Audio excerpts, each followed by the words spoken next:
Hello friends, welcome back to my channel. और जैसा कि आपको पता है, हम पढ़ रहे थे राष्ट्र निर्माण की चुनौतियां। राष्ट्र निर्माण की चुनौतियों में हमने अभी तक ये पढ़ा था कि भारत आजाद हुआ कब हुआ? 15 अगस्त की मध्य रात्रि सन 1947 को।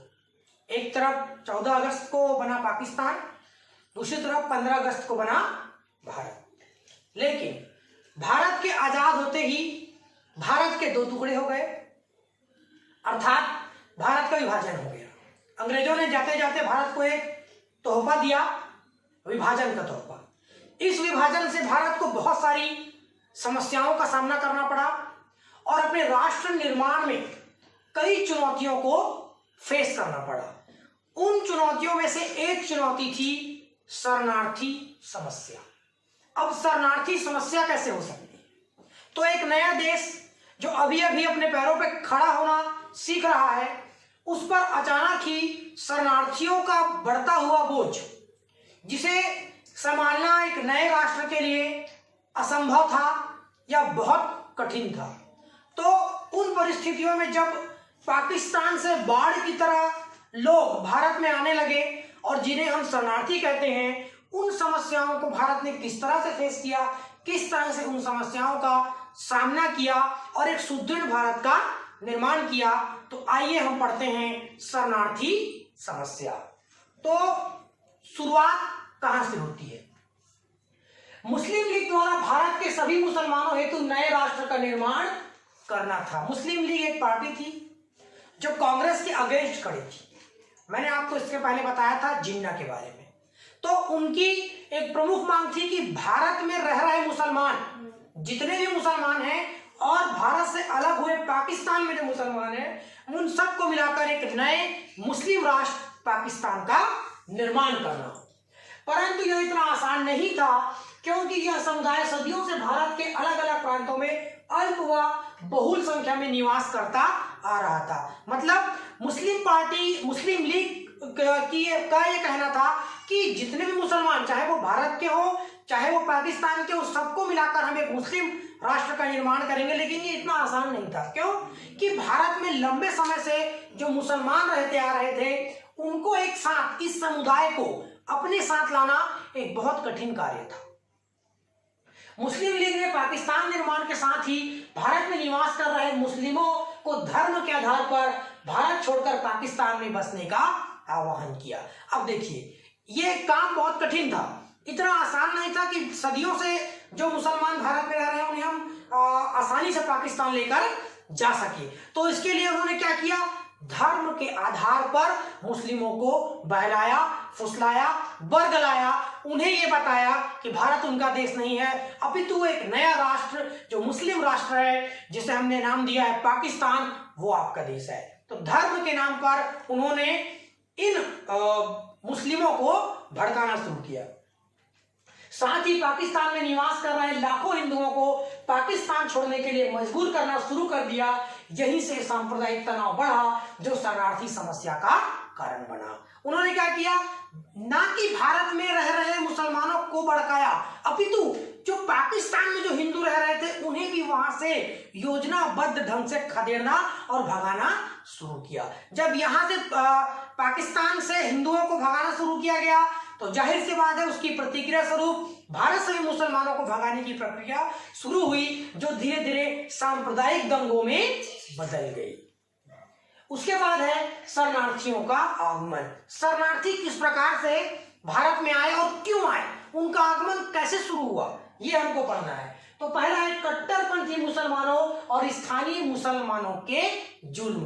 अर्थात जो हिंदू पाकिस्तान में रह रहे थे, वहां पर कुछ कट्टरपंथी मुसलमान थे, जो वहां के जो अच्छे मुसलमान थे, जन सामान्य के जो मुसलमान थे, जिनको कोई समस्या नहीं थी हिंदुओं से, उनके साथ मिलकर उनको बरगलाकर धर्म के आधार पर वहां पर रह रहे हिंदुओं के प्रति उन्होंने बहुत ज्यादा जुल्म किया, और जो पंजाब का जो क्षेत्र था, थोड़ा सा जो पाकिस्तान के क्षेत्र में आता है, वहां पर रह रहे मुसलमान हिंदुओं को बहुत अधिक परेशान किया, उनके घरों में आगजनी की घटनाएं की, स्त्रियों को परेशान किया, बच्चों को परेशान किया और कई प्रकार के हिंसात्मक घटनाओं को अंजाम दिया और वहां से हिंदुओं को भगाने की योजनाबद्ध तरीके से इस पर काम किया गया।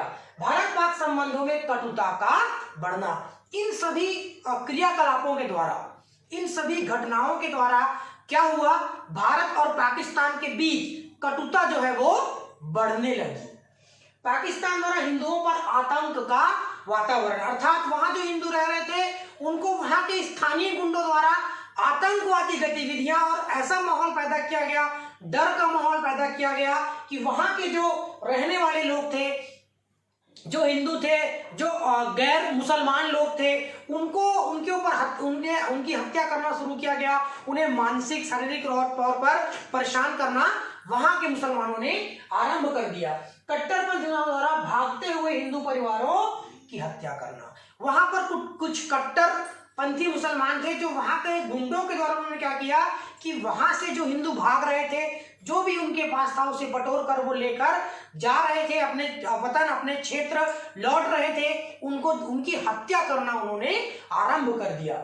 और भारत में भी प्रतिकूल प्रतिक्रिया, जब इस तरह की घटनाओं की सूचना भारत आने लगी कि हमारे रिश्तेदार, हमारे नातेदार, हमारे भाई बंधुओं को नए नए पाकिस्तान देश में इस तरह की यात्राओं का सामना करना पड़ रहा है, वहां हिंदुओं पर अत्याचार हो रहे हैं और कई प्रकार के उन पर जुल्म किए जा रहे हैं, उन्हें वहां से खदेड़ा और भगाया जा रहा है, तो उसकी प्रतिक्रिया स्वरूप यहाँ पर भी कुछ कट्टरपंथी जो अब हिंदू अपने उसमें आ गए थे कि नहीं मुसलमान ऐसा कर रहे हैं तो क्यों ना हम भी अपने यहाँ रह रहे मुसलमानों को उसी तरह से प्रताड़ित करें, और उसकी प्रतिक्रिया स्वरूप भारत में भी मुसलमानों के साथ दुर्व्यवहार और आगजनी और तोड़फोड़ और उन्हें मारने जैसी घटनाएं जो है वो छुटपुट वारदातें आरंभ होने लगी थी।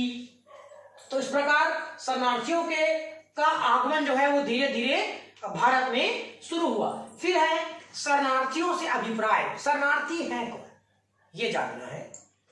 तो किसी देश के नागरिक राजनीतिक विद्रोह, प्रकृति के कहर, युद्ध, आतंकवाद, मौसमी त्रासदी अथवा मानवीय कारणों से मजबूर होकर, अर्थात ये कई प्रकार के कारण हैं, इनसे लोग जो है, मानव जो है मजबूर होकर आत्मरक्षा हेतु किसी अन्य देश की सीमा का उल्लंघन करते हुए वहां शरण लेने के लिए विवश हो जाते हैं। मतलब आत्मरक्षा के लिए मजबूर होकर वो सीमाओं के बंधनों को तोड़कर किसी अन्य देश में सुरक्षा के दृष्टिकोण से प्रवेश कर जाते हैं विवशता पूर्वक, तो इस तरह के लोगों को शरणार्थी कहा जाता है।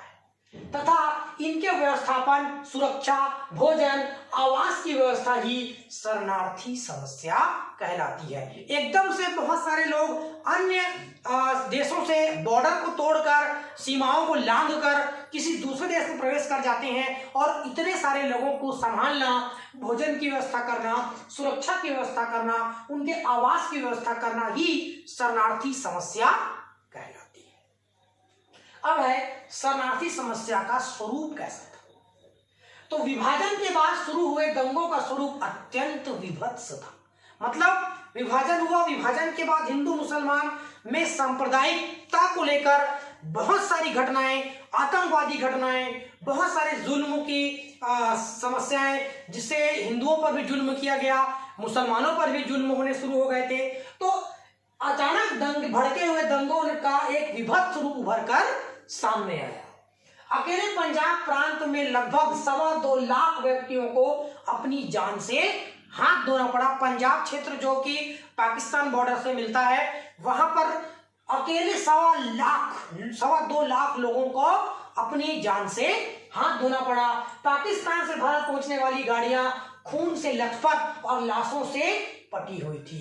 अर्थात उधर से जो गाड़ियां आ रही थी, जो हिंदू भाग रहे थे वहां से अपने आप को बचाकर, अपने जान माल की सुरक्षा करते हुए, अपने परिवार को लेकर जो भाग रहे थे रेलगाड़ियों के माध्यम से, उन्हें वहां के जो कट्टरपंथी मुसलमान थे गुंडों के माध्यम से उनकी हत्या कर रहे थे, उन्हें मार मार कर उनकी लाशों को आने वाली रेलगाड़ियों में डालकर भेज रहे थे तो पूरी की पूरी रेलगाड़ियां लाशों से और खून से लबालब भरी हुई थी।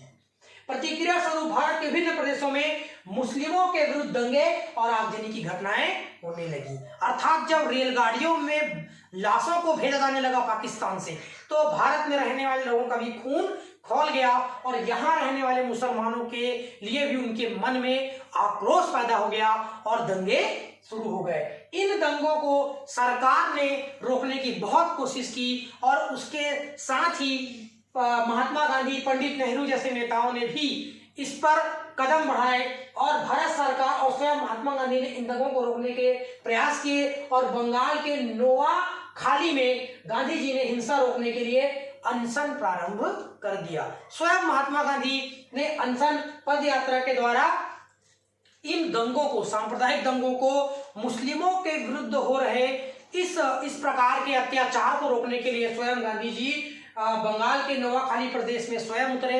उन्होंने अनशन प्रारंभ किया, जिससे कुछ इन दंगों में थोड़ी बहुत शांति मिली, मतलब ये दंगे थोड़े बहुत कम हुए, लेकिन पाकिस्तान के द्वारा किसी भी प्रकार से दंगों में कमी नहीं आई। किंतु भारत में नेताओं के पहल से थोड़ा बहुत विराम मिला। उसके बाद है इन दंगों का प्रभाव यह हुआ कि भारत से भी लाखों मुसलमान पाकिस्तान जाने लगे। डर का भारत सरकार द्वारा इन मुसलमानों को सुरक्षा के साथ रेलगाड़ियों से पाकिस्तान सीमा तक पहुंचाने की व्यवस्था की गई। भारत द्वारा देश के प्रमुख नगरों के समीप शरणार्थी शिविरों की स्थापना की गई। इन शिविरों में हजारों की संख्या में सरकारी कर्मचारियों और स्वयंसेवी संस्थाओं ने टेंट लगाए और इन टेंटों में भोजन, आवास, जल, स्वच्छता और स्वास्थ्य संबंधी जितनी भी व्यवस्थाएं हो सकती थी, इनके द्वारा, सरकारी कर्मचारियों के द्वारा और स्वयंसेवी संस्थाओं के द्वारा किया गया। भारत सरकार द्वारा शरणार्थियों हेतु एक स्वतंत्र मंत्रालय की स्थापना की गई ताकि इन शरणार्थियों को सुरक्षा पूर्वक उनके वहां पहुंचाया जा सके और वहां से जो आ रहे हैं शरणार्थी, उनकी सही ढंग से व्यवस्था की जा सके। इस शरणार्थी समस्या ने दोनों देशों के मध्य इतनी कटुता और निराशा भर दी जो आज तक दूर नहीं हो सकी। मतलब इस प्रकार की जो दंगे की जो व्यवस्था थी, विभाजन से शरणार्थी समस्या जो उत्पन्न हुई और जो सांप्रदायिक दंगे पनपे, उनसे इन दोनों देशों के बीच अर्थात भारत और पाकिस्तान के बीच जो कटुतापूर्ण माहौल था वो धीरे धीरे बढ़ता गया। फिर है शरणार्थी समस्या का प्रभाव क्या हुआ। पहला है शरणार्थियों के व्यवस्थापन और पुनर्वास से बढ़ा आर्थिक बोझ। अचानक लाखों लोग भारत की सीमा में प्रवेश करने लगे, जिससे भारत के ऊपर क्या हुआ, आर्थिक बोझ बढ़ने लगा। पाकिस्तान से आए शरणार्थियों को अस्थायी शिविरों में दिल्ली के बहुत बड़े क्षेत्र में बसाया गया, जहां उनके आवास, भोजन, जल और सुरक्षा के प्रबंध किए गए। मतलब जो एकदम से बाढ़ सी आ गई लोगों की, उनको क्या किया गया, दिल्ली के कुछ क्षेत्रों में बसाया गया। टेंट लगाकर शरणार्थियों के लिए विशेष प्रकार की व्यवस्था की गई, जहां उनके लिए कई प्रकार की व्यवस्थाएं सरकार के द्वारा की गई। और पूर्वी पाकिस्तान से जो लोग आए, उन्हें बंगाल, असम और त्रिपुरा के क्षेत्रों में बसाया गया और इन लोगों के सुरक्षा और भोजन और जल में बहुत अधिक आर्थिक व्यय भारत को झेलना पड़ा, जिससे भारत की कमर टूट गई और आगे उसको विकास करने में बहुत सारी परेशानियों का सामना करना पड़ा। उसके बाद है शरणार्थियों द्वारा पाकिस्तान में छोड़ी गई संपत्तियों की क्षतिपूर्ति की समस्या। अर्थात जो लोग पाकिस्तान में अपनी संपत्ति को छोड़कर आ गए थे, चल अचल संपत्ति, अपने जान बचाकर अपने परिवार को लेकर जो भी उनके हाथ में लगा उसे बटोर कर वो क्या हुआ कि वो वापस पाकिस्तान से भारत आ गए। उनकी एक समस्या, उनकी क्षतिपूर्ति की समस्या जो है देश के सामने खड़ी होकर आई।